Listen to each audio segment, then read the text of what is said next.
কয়েকটি কথা বলে নিই।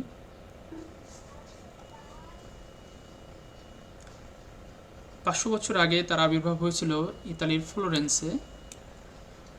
মধ্যযুগ থেকে আধুনিককালের সূচনাও হয়েছিল তার চিন্তা চেতনার মাধ্যমে। রাজতন্ত্রের বদলে আধুনিক জাতিরাষ্ট্র কিংবা জাতীয়তাবাদের কথা সর্বপ্রথম তিনিই বলেন। অর্থাৎ তোমরা জানো যে আমরা এখন যে জাতিরাষ্ট্র কিংবা জাতীয়তাবাদের কথা যেগুলো শুনি, তার কিন্তু প্রথম যাত্রা শুরু হয়েছিল ম্যাকিয়াভেলির হাত ধরে। আমরা এখন একটি জাতি একটি রাষ্ট্র এই মতামতের ভিত্তিতে পৃথিবীতে অনেকগুলো রাষ্ট্রের সৃষ্টি হয়েছে। আমরা জাতীয়তাবাদের বোধের কারণেই কিন্তু আমরা আজকে একটি বাংলাদেশ পেয়েছি। তো এই জাতীয় রাষ্ট্র, এই জাতীয়তাবাদ, এই সকল কিছুর উদ্ভব হয়েছে ম্যাকিয়াভেলির হাত ধরে। তার পরামর্শেই ইউরোপের বড় বড় জাতিগুলো একত্রিত হয়েছিল। রেনেসাঁ রিফরমেশনের ভিত্তিতে যে আলোচনার সময় রাজনৈতিক আধুনিক নেতৃত্বে তিনিই ছিলেন। যেমন শিল্প সংস্কৃতির ক্ষেত্রে ছিলেন রাফায়েল, মাইকেল অ্যাঞ্জেলা, ঠিক তেমনি রাষ্ট্রচিন্তার ক্ষেত্রে ছিলেন ম্যাকিয়াভেলি। এর জন্য তাকে আধুনিক রাষ্ট্র দর্শন কিংবা আধুনিক রাষ্ট্র বিজ্ঞানের জনক বলা হয়। তোমরা জানো যে রাষ্ট্রবিজ্ঞানের জনক হচ্ছে অ্যারিস্টটল, গ্রিক দার্শনিক অ্যারিস্টটল। কিন্তু আধুনিক রাষ্ট্র দর্শন কিংবা রাষ্ট্রবিজ্ঞান কিংবা রাষ্ট্রচিন্তা আমরা যাই বলি না কেন, তার জনক হচ্ছে ম্যাকিয়াভেলি, নিকোলা ম্যাকিয়াভেলি। এবং তিনি এই মধ্যযুগ থেকে আধুনিক যুগে রাষ্ট্রচিন্তাকে আনয়নের ক্ষেত্রে প্রধান ভূমিকা রেখেছেন। কেমন? তো রাষ্ট্র দর্শনে তিনিই প্রথম ব্যক্তি যিনি শাসককে ভালোবাসা, প্রেম, দয়া, দাক্ষিণ্য সব কিছু ত্যাগ করে সততা, প্রতারণা, কপটতা, নিষ্ঠুরতার মাধ্যমে জনগণের মনে ভয়ের উদ্রেক করে শাসন কার্য পরিচালনার কথা বলেছেন।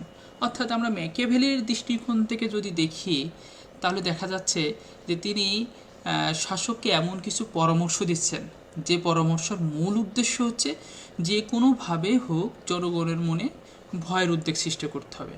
কারণ জনগণের মনে যদি ভয়ের উদ্বেগ সৃষ্টি করা যায়, তাহলে শাসন কার্য দীর্ঘস্থায়ী হয়। অর্থাৎ জনগণ ঐক্য থাকে, শাসকের বিরুদ্ধে বিদ্রোহ করে না।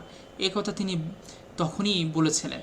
এবং আমরা আধুনিক যুগেও কিন্তু তার কিছু নমুনা পৃথিবীর বিভিন্ন দেশে দেখতে পাই, যে শাসক অনেক সময় এতটা নিষ্ঠুর হয়ে যায় যে আমরা অনেক সময় ভাবি যে সেই এমন একটি রাষ্ট্রের শাসক এরকম ডিসিশন কীভাবে নিতে পারে।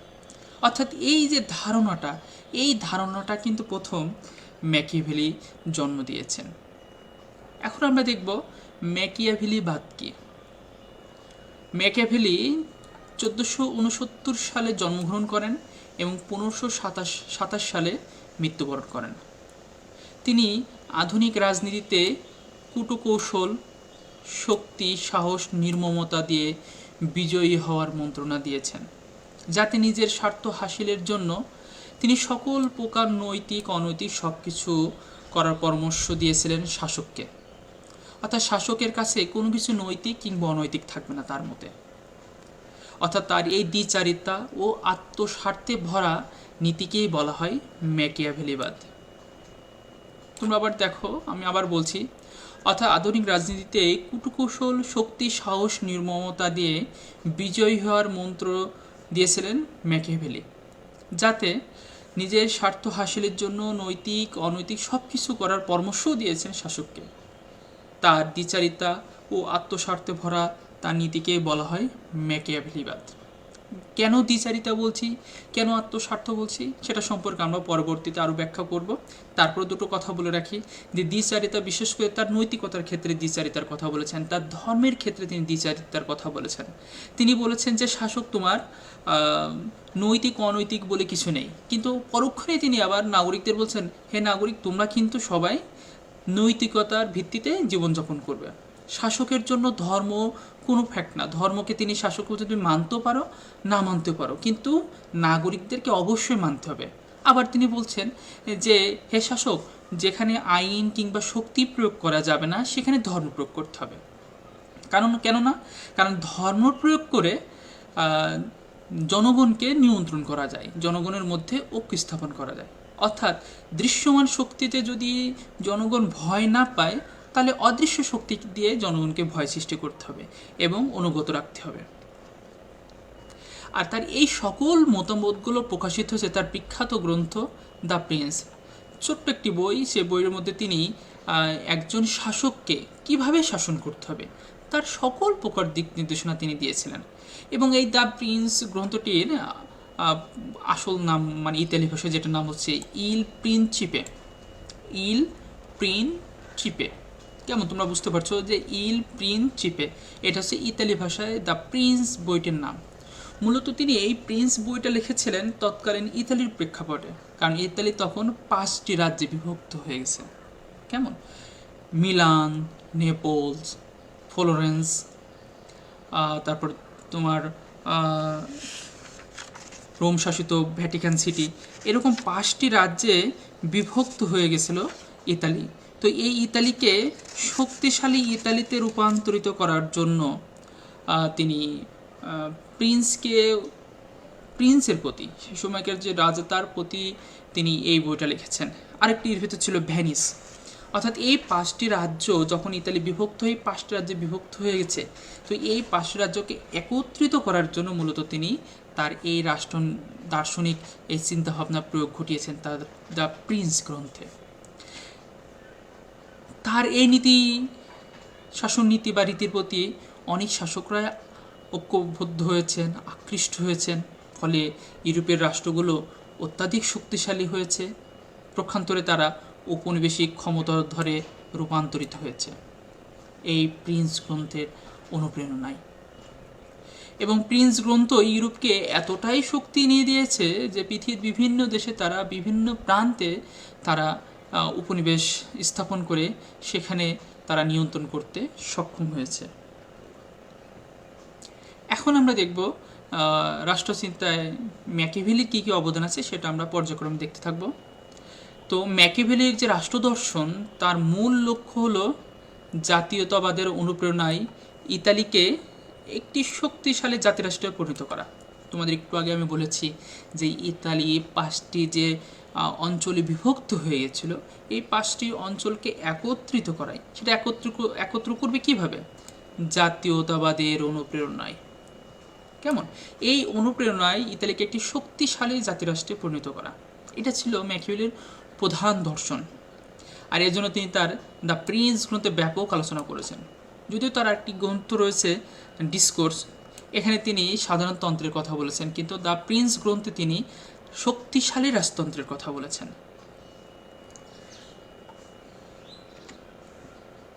তো আমরা রাষ্ট্রচিন্তায় ম্যাকিয়াভেলির যে অবদান সেটা নিয়ে এখন আলোচনা করব। প্রথমে আমরা দেখে নিই রাষ্ট্রচিন্তার প্রথম অবদান হচ্ছে তিনি বাস্তববাদী ধারণা। রাষ্ট্রচিন্তা তার বাস্তববাদী ধারণা, এটা নিয়ে আমরা প্রথমে কথা বলবো। রাষ্ট্রচিন্তায় ম্যাকিয়াভেলির দৃষ্টিভঙ্গি ছিল সম্পূর্ণ বাস্তববাদী, অর্থাৎ তিনি ভাববাদী ছিলেন না কিংবা কল্পনা প্রবণও ছিলেন না। তিনি ছিলেন বাস্তবতার নিরিখে মানব প্রকৃতি বিশ্লেষণ করে কিভাবে সিদ্ধান্ত গ্রহণ করা যায় সেটার কথা তিনি বলেছেন। তিনি এখানে মনের কল্পনা, আবেগ তার কোনো প্রশ্রয় দেননি। তিনি বলতে চেয়েছেন যে অতীত ইতিহাসের আলোকে, অর্থাৎ অতীতে যে ইতিহাস সেটার বিশ্লেষণ করে ভবিষ্যতের দিক নির্দেশনা লাভ করা যায়। অতীত ইতিহাস অর্থাৎ মানুষ আগে কোন প্রেক্ষাপটে বা কোন সিদ্ধান্তর জন্য বিদ্রোহ করেছে, কোন সিদ্ধান্তের কারণে মানুষ বিচ্ছিন্ন হয়ে গেছে, বিশেষ করে তিনি ইতালির প্রেক্ষাপটে বোঝাতে চেয়েছেন। সে সকল জায়গাগুলো বেশি কাজ করার জন্য তিনি তার প্রিন্স লিখেছিলেন, যেটা সম্পূর্ণ বাস্তব ধারণার উপর ভিত্তি করে। কেমন? এরপর দ্বিতীয়ত হচ্ছে ধর্ম ও নৈতিকতা সম্পর্কে তার দৃষ্টিভঙ্গি।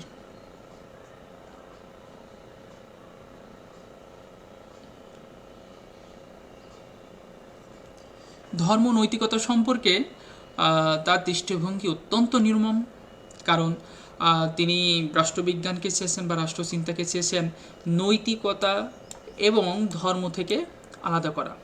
তিনি মনে করতেন যে রাষ্ট্রবিজ্ঞান বা রাষ্ট্রচিন্তা প্রাচীন যুগের নৈতিকতা এবং মধ্যযুগে ধর্ম দ্বারা এটাকে ধর্ম দ্বারা এটাকে বেঁধে ফেলা হয়েছে। তো এই বেড়াজালকে ভাঙার জন্য তিনি রাজনীতি থেকে ধর্ম এবং নৈতিকতার উচ্ছেদ কামনা করেছেন। অর্থাৎ রাষ্ট্রে তিনি ধর্ম এবং নৈতিকতার উচ্ছেদ করে তিনি ধর্ম নিরপেক্ষতার বাণী প্রচার করেছেন। তো তোমরা জানো ধর্মনিরপেক্ষতা হচ্ছে রাষ্ট্রীয় ব্যবস্থায় বা রাজনীতিতে ধর্মকে ব্যবহার না করা। অর্থাৎ ধর্মটা হবে মানুষের ব্যক্তি জীবনের ব্যাপার, আর রাষ্ট্র হবে ধর্ম নিরপেক্ষ। অর্থাৎ রাষ্ট্রে বিভিন্ন ধর্মের মানুষ থাকতে পারে, বিভিন্ন সম্প্রদায়ের মানুষ থাকতে পারে। তো সবার জন্য যাতে রাষ্ট্র ইকুয়াল হতে পারে, ইকুয়াল আচরণ করতে পারে, সমান আচরণ করতে পারে, এই জন্য তিনি ধর্মকে রাষ্ট্র থেকে আলাদা করেছেন, যে না, রাষ্ট্রের সাথে ধর্মকে জড়ানো যাবে না, রাষ্ট্রকে অবশ্যই ধর্ম নিরপেক্ষ হতে হবে।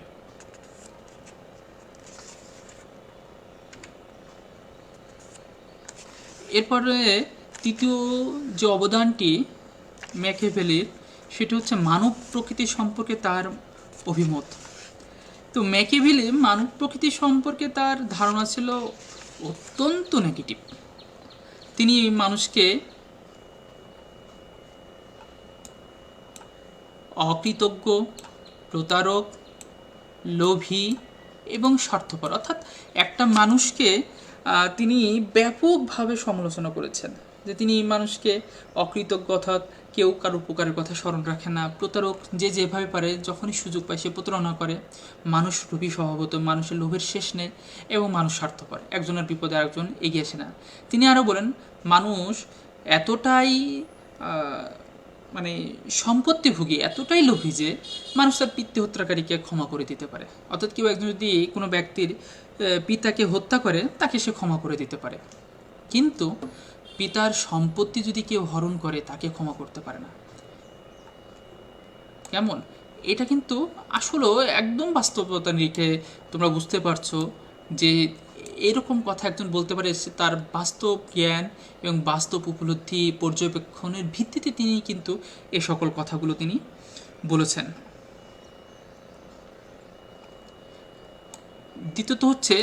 চতুর্থ হচ্ছে শাসকের প্রতি তার উপদেশ। তিনি সবসময় মানব প্রকৃতির প্রতি দৃষ্টি রাখার কথা বলেছেন। অর্থাৎ মানুষের যে প্রকৃতি, আমরা তৃতীয় নম্বর যে উপরে যে এই তৃতীয় নম্বরে যে আলোচনা করছি, যে তিনি বলছেন মানুষ অকৃতজ্ঞ, প্রতারক, লোভী, স্বার্থপর, এই সকল বিষয়ের কথা তিনি শাসকের সবসময় মনে রাখতে বলছেন। কারণ তিনি মনে করেন যে শাসক যদি ব্যক্তির অকৃতজ্ঞতা, প্রতারক এবং লোভী, স্বার্থ এই সম্পর্কে যদি সবসময় জ্ঞান রাখে এবং কোনো নাগরিক বা ব্যক্তির যদি সম্পত্তি হরণ না করে, তাহলে শাসক কিন্তু নির্বিঘ্নে শাসন করতে পারে। তিনি বলছেন যে একই সাথে শাসককে অবশ্যই সাহসী হতে হবে, শাসককে অবশ্যই সাহসী এবং শিয়াল। দ্যাট মিনস তিনি বোঝাতে চেয়েছেন যে শাসকের মাঝে শিয়াল এবং সিংহের গুণের সমাহার থাকতে হবে। অর্থাৎ তাকে চতুর হইতে হবে এবং সাহসী হইতে হবে, এবং একই সাথে মানুষের মনে ভীতির সঞ্চার করতে হবে। কারণ যদি মানুষের মনে শাসক ভীতির সঞ্চার করতে পারে, তাহলে সে তার শাসনকে দীর্ঘস্থায়ী করতে পারে। এই জন্য তিনি বিভিন্ন পন্থা অবলম্বনের জন্য শাসকের প্রতি তিনি উপদেশ দিয়েছেন। তিনি বলেছেন যে যেখানে তুমি আইন এবং শক্তি প্রয়োগ করে ফল পাবে না, সেখানে তুমি ধর্মের ব্যবহার করবে। যদিও তুমি ধর্ম পালন না করো তাতেও সমস্যা নেই, কিন্তু নাগরিকদের মধ্যে ধর্মের যে আদেশ আছে, উপদেশ আছে, সেগুলো জনগণের মধ্যে প্রয়োগ করতে হবে। আবার তিনি বলেছেন যে তুমি নৈতিকতা মানো আর না মানো সেটা ফ্যাক্ট না, কিন্তু নাগরিকরা যাতে নৈতিকতা মানে এবং নৈতিকতা দ্বারা তাদের জীবন পরিচালিত করে, সেই দিকে তোমাকে দৃষ্টি দিতে হবে।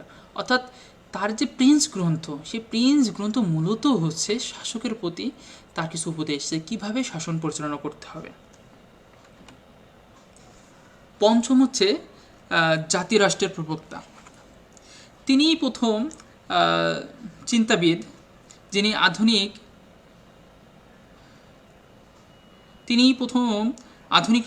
রাষ্ট্র চিন্তাবিদ ছিলেন, যিনি রোমান সাম্রাজ্য, প্রত্যন্ত ইত্যাদির ধারণা প্রত্যাখ্যান করেছিলেন। কেমন?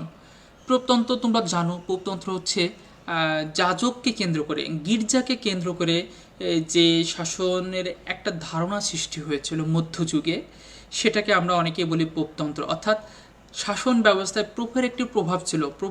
পোপ বা যাজক যাই বলো, যে গির্জার যিনি পুরোহিত তাকে পোপ বলা হতো। তো এই যাজক বা পোপ তিনি শাসন কার্যে অংশগ্রহণ করতেন, অর্থাৎ শাসন কার্যে তার একটা বিশাল প্রভাব ছিল। সেই প্রভাবটাকে ম্যাকিয়াভেলি সম্পূর্ণরূপে প্রত্যাখ্যান করেছেন এবং একই সাথে তিনি জাতিরাষ্ট্রের ধারণাকে সামনে এনেছেন।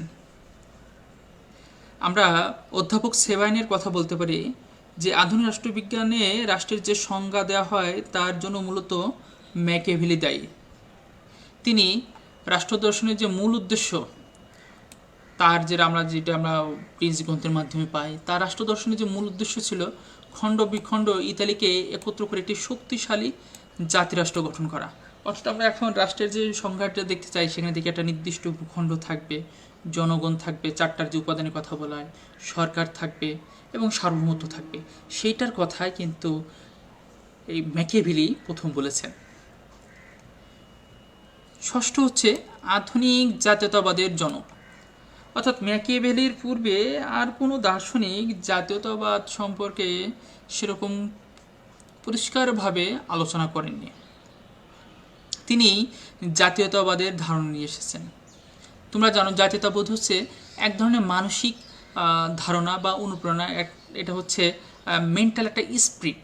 এই যে আমি বাঙালি, অর্থাৎ বাঙালি যদি আমরা বলি তখন কিন্তু হিন্দু, বৌদ্ধ, খ্রিস্টান এগুলো থাকে না। তখন আমরা বুঝি যে বাঙালি মানে আমরা যারা বাংলা ভাষাভাষী আছি সবাই আমরা একটা মাত্র জাতি। কেমন?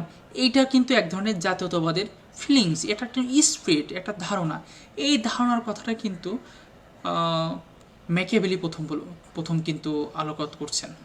তিনি বলতেন যে একটি জাতির জীবনে যত অন্তর্দ্বন্দ্বই থাকুক না কেন, যদি তাদের জাতীয়তাবাদের অনুপ্রেরণায় উদ্বুদ্ধ করা যায় তাহলে সেটি অটল ঐক্য এবং বৈচিত্র্যের মোকাবেলায় সাহায্য করে। তোমরা বুঝতে পারছো? অর্থাৎ তিনি বোঝাতে চাচ্ছেন যে হে শাসক, তুমি যদি নাগরিকদের মধ্যে এই জাতীয়তাবাদের প্রেরণাটা যদি ঢুকাতে পারো এবং তাদেরকে যদি উদ্বুদ্ধ করতে পারো, তাহলে তোমার রাষ্ট্র বৈচিত্র্য নিয়ন্ত্রণ মুক্ত হবে এবং অত্যন্ত শক্তিশালী একটি রাষ্ট্র হবে। এজন্য ম্যাকিয়াভেলিকে আধুনিক যে জাতীয়বাদ বলা হচ্ছে সেটার কিন্তু জনকও বলা হয়। সপ্তম হচ্ছে জাতীয় সৈন্যবাহিনী গঠন। ম্যাকিয়াভেলি তার প্রিন্স গ্রন্থের মধ্যে বলেছেন যে তিনি দেখিয়েছেন যে ভাড়াটিয়া সেনাবাহিনীর সে সময় কিন্তু বিভিন্ন রাষ্ট্র সেনাবাহিনী ভাড়া করত। তো এখন কথা হচ্ছে তিনি বোঝাতে চেয়েছেন যে যদি ভাড়াটিয়া সৈন্যবাহিনী নিয়ে আসা যায় তাহলে সেই দেশের প্রতি তার কিন্তু মমত্ববোধ ততটা থাকে না। অর্থাৎ তিনি জাস্ট টাকার জন্য সৈন্যবাহিনীতে যোগদান করেন।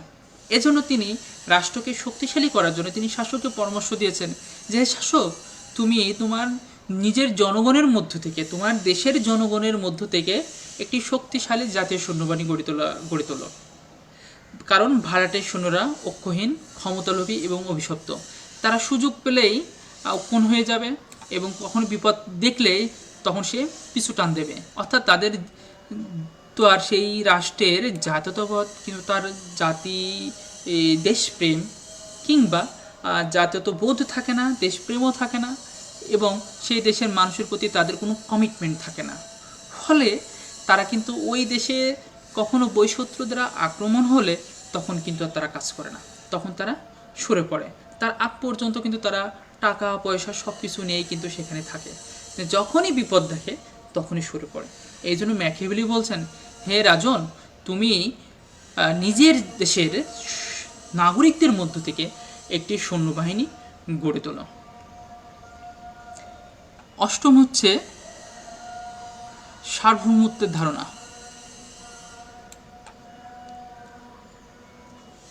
তিনি রাষ্ট্রকে সার্বভৌম, এককেন্দ্রিক এবং ধর্মনিরপেক্ষ বলে প্রচার করেন। তার মতে সার্বভৌম রাষ্ট্রের সংগঠন সার্বভৌমত্বহীন রাষ্ট্র ভারসাম্য হারিয়ে ফেলে এবং সে রাষ্ট্রের কোনো অস্তিত্ব থাকে না। আমরা এখন জানি যে সার্বভৌমত্ব হচ্ছে একটি রাষ্ট্রের অন্যতম একটি উপাদান। এই সার্বভৌমত্বর বলেই একটি রাষ্ট্র তার অভ্যন্তরীণ বিষয়ে সে কিন্তু তার কর্তৃত্ব আরোপ করে, অর্থাৎ একটি রাষ্ট্রের তার যে নির্দিষ্ট ভূখণ্ড থাকে সেই টোটাল ভূখণ্ডের উপর তার কিন্তু কর্তৃত্ব আরোপিত হয়। আমরা যেটাকে আরও মানে আর গভীর তাত্ত্বিক দৃষ্টিকোণ থেকে বলতে চাই, যেটাকে আমরা বলি মানে রাষ্ট্র গঠন। অর্থাৎ যখন একটি রাষ্ট্রের মধ্যে সকল জনগোষ্ঠী এবং ভূখণ্ডের উপর যখন শাসকের কর্তৃত্ব থাকে তখন সেটাকে বলা হয় রাষ্ট্র গঠন। তো তিনি সে কথা বলছেন যে যদি সার্বভৌমত্ব না থাকে তাহলে সে রাষ্ট্র অস্তিত্ব বেশি দিন টিকবে না। আবার সার্বভৌমত্বর যে আরেকটি দিক আছে, আমরা আধুনিক যে সার্বভৌমত্বের যে তত্ত্ব বা ধারণা দেখি সেখানে আমরা কী পাই, যে বৈশাত্র্য নিয়ন্ত্রণমুক্ত থাকা যায় যদি এই সার্বভৌমত্ব থাকে। কেননা বহিঃশত্রু নিয়ন্ত্রণমুক্ত কেন থাকে? কারণ সার্বভৌমত্ব যদি একটা রাষ্ট্রে থাকে তাহলে সহজে কোনো রাষ্ট্র সেই রাষ্ট্রকে আক্রমণ করা কিংবা সে রাষ্ট্রের ভূখণ্ড দখল করার সাহস পায় না। 9. সরকারের শ্রেণীবিভাগ। ম্যাকিয়াভেলি মূলত দুই প্রকার সরকারের কথা বলেছেন, এক হচ্ছে প্রজাতন্ত্র আর দুই হচ্ছে রাজতন্ত্র। তিনি ডিসকোর্সের মধ্যে প্রজাতন্ত্র নিয়ে আলোচনা করেছেন আর দ্য প্রিন্স গ্রন্থের মধ্যে রাজতন্ত্র নিয়ে আলোচনা করেছেন। তো আমরা বলি প্রজাতন্ত্র কি? প্রজাতন্ত্র হচ্ছে যেখানে রাষ্ট্রপ্রধান সাধারণত জনগণের প্রত্যক্ষ কিংবা পরোক্ষ ভোটের মাধ্যমে নির্বাচিত হয়। অর্থাৎ প্রজাতন্ত্র আধুনিক গণতন্ত্রের মতোই অবস্থা। অর্থাৎ বাংলাদেশ যেমন একটি প্রজাতান্ত্রিক রাষ্ট্র, গণপ্রজাতান্ত্রিক রাষ্ট্র, এখানে আমাদের রাষ্ট্রপতি জনগণের পরোক্ষ ভোটের মাধ্যমে নির্বাচিত হয়। আবার যিনি সরকার প্রধান থাকেন, সরকার গঠন করে তারা কিন্তু জনগণের সরাসরি ভোটের মাধ্যমে নির্বাচিত হন। এই বিষয় নিয়ে তিনি আলোচনা করছেন তার ডিসকোর্স গ্রন্থের মধ্যে। আর তার দ্য প্রিন্স গ্রন্থে তিনি আলোচনা করেছেন রাজতন্ত্র। আর রাজতন্ত্র কি? শক্তিশালী রাজতন্ত্রের কথা বলেছেন, যেখানে রাজার সকল ক্ষমতার উৎস হবে। তোমরা আরেকটা রাজতন্ত্রের কথা জানো, তোমরা প্রথম বর্ষ পড়েছ যে কনস্টিটিউশনাল মোনার্কি বা সাংবিধানিক রাজতন্ত্র। সেখানে রাজা বা রানী থাকে নামে মাত্র ক্ষমতাধারী, কারণ তাদের ক্ষমতা সংবিধানে নির্দিষ্ট করে দেওয়া হয়, অর্থাৎ তাদের ক্ষমতাটা এই সীমার বাইরে যেতে পারে না, সীমাবদ্ধ করা হয়। কিন্তু চরম রাজতন্ত্রে রাজার ক্ষমতা এরকম সীমাবদ্ধ করে দেওয়া হয় না, ফলে রাজা তার ইচ্ছামতো শাসনকার্য পরিচালনা করতে পারে। তো ম্যাকিয়াভেলি তিনি তার প্রিন্স গ্রন্থে ইতালির শাসককে সার্বভৌম একজন রাজা হওয়ার জন্য অনুপ্রেরণা দান করেছেন, যে রাজা তুমি এমন একটি রাজতন্ত্র গড়ে তোলো সেটা হবে চরম রাজতন্ত্র। কারণ তখন ইতালির প্রেক্ষাপটটার তিনি বিচার করেছেন। কারণ ইতালি তখন যে 5টি রাজ্যে যে খণ্ড বিখণ্ড হয়ে গিয়েছিল সেটাকে আবার একত্র করার জন্য একমাত্র উপায় ছিল এই শক্তিশালী রাজতন্ত্র। তারপর হচ্ছে আইনের শাসন। ম্যাকিয়াভেলি আইনি শাসনের উপর অত্যন্ত জোর দিয়েছেন। তিনি আইন পালন করার জন্য শাসক এবং শাসিত, দ্যাট মিনস যারা যে শাসন করবে সে হচ্ছে শাসক, আর যারা শাসক অর্থাৎ শাসনের অধীন যারা থাকবে তারা হচ্ছে শাসিত, তাদের উভয়কে নির্দেশ দিয়েছেন। তিনি বলছেন শাসিতের জন্য আইন অবশ্যই পালনীয়, তবে রাজা বা শাসক অনেক ক্ষেত্রে আইনের ঊর্ধ্বে থাকতে পারেন, যেটা আমরা প্রথমে দেখেছি যে তার যে ডাবল স্ট্যান্ডার্ড মরালিটি অর্থাৎ নৈতিকতার যে দ্বৈত ধারণার কথা তিনি বলেছেন, যে নৈতিকতার কথা তিনি বলেছেন দুই ধরনের, একটি হচ্ছে সরকারি নৈতিকতা আর একটা হচ্ছে ব্যক্তিগত নৈতিকতা। অর্থাৎ সরকারি নৈতিকতার ক্ষেত্রে দেখা যায় যে তোমার রাজা জন্য যেটা নৈতিকতা নাই সেটা আবার দেখা যাচ্ছে নাগরিকের জন্য সেটা নৈতিকতা। কেমন? কারণ নাগরিকের যে নৈতিকতা রাজার সে নৈতিকতা হবে না, অর্থাৎ রাজার নৈতিকতা এবং শাসকের নৈতিকতার মধ্যে কিন্তু আলাদা আছে। তিনি বলতে চেয়েছেন যে রাজা বা শাসক রাষ্ট্রের জন্য যা কিছু মঙ্গল হবে সেটাই তার জন্য করা উচিত। এখানে ব্যক্তি জীবনে তিনি যে কাজ করা অন্যায় সে কাজ যদি রাষ্ট্র অনুকূল মনে করে, অর্থাৎ একজন ব্যক্তি যে কাজটা করা অন্যায় হবে, নৈতিকতা বিবর্জিত হবে, সেটা যদি রাজা করে এবং সেটা যদি রাষ্ট্রের জন্য অনুকূল হয় তাহলে সেটা করা যাবে। তার মানে কি, ব্যক্তি বা নাগরিকের জন্য যেটা নৈতিকতা রাজার জন্য কিন্তু বা শাসকের জন্য সেটা নৈতিকতা নয়। আবার ব্যক্তিগত নৈতিকতার ক্ষেত্রে তিনি বলছেন যে ব্যক্তি জীবনে ধর্ম ও নৈতিকতার অনুশাসন মেনে চলতে হবে। কারণ তিনি মনে করতেন যে শাসিত শ্রেণী যদি নৈতিকতা বিবর্জিত হয়ে পড়ে, তারা যদি বিভিন্ন প্রকার দুর্নীতি অন্যায় কাজে যদি জড়িয়ে পড়ে, তাহলে রাষ্ট্রে বিশৃঙ্খল হবে, রাষ্ট্র শক্তিশালী হবে না, রাষ্ট্রের ইউনিটি থাকবে না। এই জন্য তিনি ডাবল স্ট্যান্ডার্ড মোরালিটি, আমরা যেটা দেখি ম্যাকিয়াভেলির যে মোরালিটি যে তত্ত্ব, সেটা যে ডাবল স্ট্যান্ডার্ড, অর্থাৎ শাসকের জন্য যেটা নৈতিকতা নয় বা রাষ্ট্রের জন্য যেটা নৈতিকতা নয়, সেটা পারে ব্যক্তির জন্য নৈতিকতা। কূটনীতির ক্ষেত্রে ম্যাকিয়াভেলি এখনও চিরভাস্বরে এবং উজ্জ্বল এবং দৃশ্যমান। বর্তমান পৃথিবীতে আমরা যে কূটনীতি যে আলোচনা, কূটনীতি কথা যেটাই বলি না কেন, সেই ধারণাটা কিন্তু ম্যাকিয়াভেলির থেকেই গ্রহণ করে পৃথিবীর বিভিন্ন রাষ্ট্র এই কূটনীতিক পন্থা অবলম্বন করেছেন এবং সেই পথে কিন্তু তারা এগিয়ে যাচ্ছেন। কেন? কারণ প্রত্যেকটি দেশ আরেকটি দেশের সাথে যদি কূটনীতিক সম্পর্ক করে থাকে, সেই কূটনীতিক সম্পর্কের যে নীতি, সেই নীতিটা কিন্তু ম্যাকিয়াভেলির নীতি। অর্থাৎ এই নীতি অনেকেই এখন কিছুটা অনুসরণ করে, আবার সময়ের পরিবর্তে কিছুটা সেটার পরিবর্তিত হচ্ছে। তার যে কূটনীতি ছিল, সেই কূটনীতির মূল লক্ষ্যই ছিল যে কোনো উপায়ে লক্ষ্য অর্জনের করা, যে কোনো পন্থা অবলম্বন করা যাবে। অর্থাৎ তিনি বোঝাতে চাচ্ছেন যে লক্ষ্য অর্জনের জন্য আমরা যে কোনো পথই উৎকৃষ্ট। অর্থাৎ তিনি সহজ কথার মধ্যে যদি বলে যে আমার কোন পথ উৎকৃষ্ট বা নিকৃষ্ট সেটা ফ্যাক্ট না, আমার লক্ষ্য অর্জন হচ্ছে কিনা। আমার পথটা লক্ষ্য অর্জনের জন্য যদি দেখতে মন্দও হয়, তারপরও যদি আমার লক্ষ্য অর্জিত হয়, তাহলে সে পথ উৎকৃষ্ট। তিনি তার মতে ইন জাস্টিফাইজ দ্য মিনস, অর্থাৎ তোমার উদ্দেশ্য বলে দেবে তোমার উপায় কি হবে। এজন্য তার কথা যদিও সমালোচিত হয়, তারপর আধুনিক কূটনীতির কিন্তু মূলনীতিই কিন্তু এটি।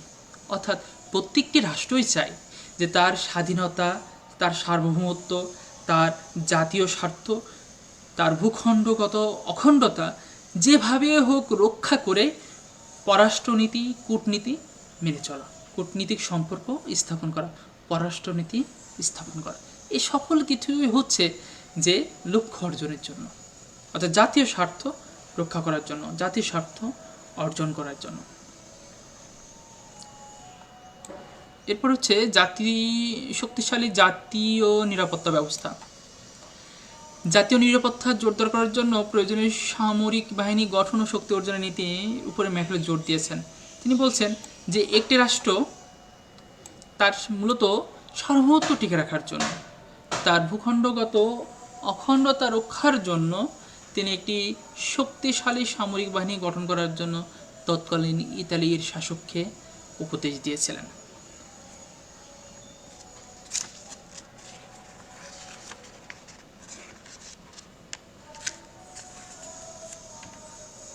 সুপ্রিয় শিক্ষার্থী, আমি আমার আলোচনার একদম শেষ পর্যায়ে চলে আসছি। তোমরা এই কোর্সটির রাষ্ট্রনীতিতে ম্যাকিয়াভেলির অবদান, এই টপিক্সটি খুবই গুরুত্বপূর্ণ। তোমরা এই ক্লাসটি পুরোপুরি উপভোগ করবে এবং তোমরা গুরুত্বপূর্ণ বিষয়গুলো খাতায় নোট করে রাখবে এবং পরবর্তীতে তোমাদের এই টপিক্সের এই ক্লাসটি তোমাদের জন্য খুব উপকার হবে তোমাদের জন্য, আমি এটা খুবই আশাবাদী। তো তোমরা সবাই ভালো থাকবে, তোমরা নিয়মিত আমাদের এই ফেসবুক পেজের সাথে যুক্ত থাকবে এবং আমাদের ক্লাসগুলোতে তোমরা অংশগ্রহণ করবে। সবাইকে ধন্যবাদ।